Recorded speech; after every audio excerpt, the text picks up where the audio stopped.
Hi and welcome back to Elliot Solutions. I'm Lukman, and today we are going to talk about if you are uploading any plugin or themes into your WordPress website, you may get this error.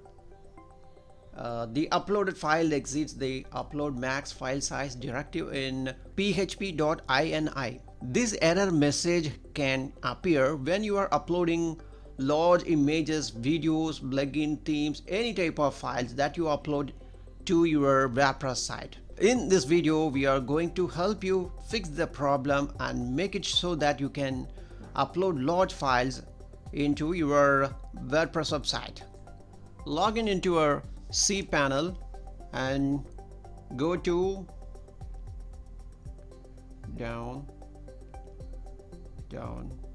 and here software section there is an option multiple php ini editor.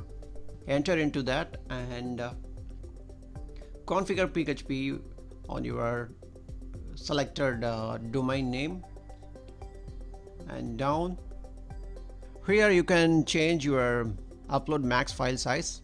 In my case, I'm going to change 64 MB, and this area you can change some other option also, max execution time and post max size. Once you change the upload max file size and make sure apply, here the installation plugin was successfully installed. Thank you for watching.